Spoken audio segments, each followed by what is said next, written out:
买家电要等双11，但选家电要从现在开始。本期是加湿器选购篇。如果想要了解更多家电选购指南，关注我，我们会持续更新。随着气温直线降低，一股神秘的力量正在席卷北方。不少人发现自己竟无法徒手搓开一个完整的塑料袋，有的还出现了皮肤发痒、嗓子干哑、无故流鼻血，甚至自身发电等特异功能。其实没啥，就是太干了。北方秋冬天受气候影响，空气本身就更加干燥，再加上空调、暖气的辅助，湿度太低就会出现这种状况了。那太干了该怎么办呢？最简单粗暴的方式就是自制加湿器，直接放一盆水，或者在水里插几条纸或布进行引流，再或者……这些办法也不是没有用，一方面是有点危险，另一方面确实是太慢了。这个时候就会有朋友推荐加湿器，常见的就是能看见白雾的这种超声波加湿器。它是将水打散成水雾，直接吹到空气中，小范围内加湿速度很快，很适合放在卧室用。但是空气中水雾太多，给的劲儿太大，就容易导致其他电器生锈短路，并且它没有过滤效果，对加入的水质比较挑剔，还需要经常清洗。一旦水中有杂质，都会随着水雾被吸入人体。对呼吸道敏感的人群就不太友好了。那有没有加自来水就能用的加湿器呢？当然有，那就是蒸发型加湿器。其中热蒸发型加湿器市面上并不常见，我们这里主要来说冷蒸发型加湿器，也叫无雾加湿器。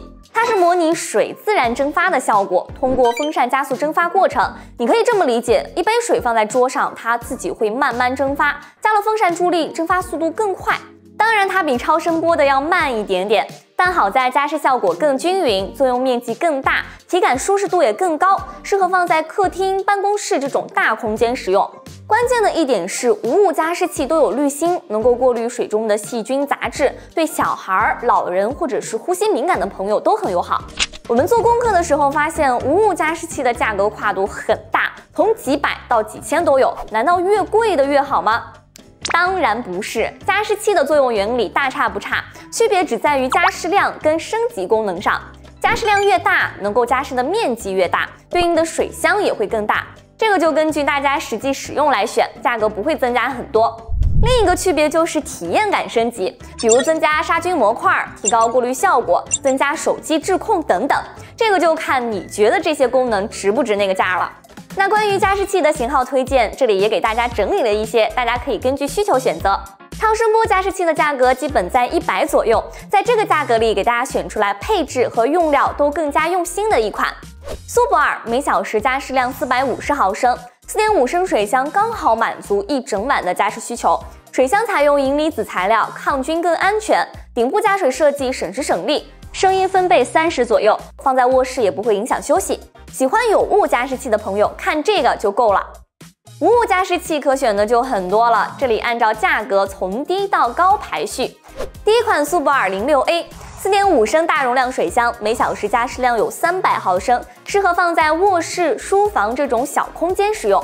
担心的过滤问题，苏泊尔 06A 给到了内置银离子抗菌滤芯，而且它最大的优势是运行声音非常小，最低22分贝，晚上睡觉开也不用担心会吵。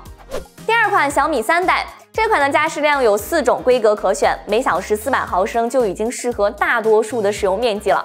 同样给到了银离子抗菌滤芯，不到30分贝的运行噪音，带智能屏显，能够连接手机 App。如果是小米用户，这款还可以小爱同学操控，支持澎湃互联。第三款美的小蓝鲸 SZW50，每小时689毫升的加湿量，加上5升大水箱，60平的空间加湿一整天都够用。过滤靠的也不只是一根滤芯了，升级6重自清洁体系，金离子抗菌失联，不仅过滤效果更好，还能直接丢进洗衣机清洗。AI 技术也是美的小蓝鲸很出彩的一点，能智能调湿，保持室内一直是最舒适的湿度，开机后连操控都省了。第四款气息 H8， 每小时800毫升的加湿量，6升的水箱，360度循环结构，全屋都能均匀加湿。这款主打的是母婴专户，所以在抗菌方面很下功夫。抗菌滤网、抗菌水箱、银离子环加 UV 灯，还有高浓度负离子释放，层层保护，对母婴还有易过敏人群安全感满满。同样有智能恒湿，支持 App 操控，可以自定义加湿模式。在这台加湿器上也挑不出什么缺点了。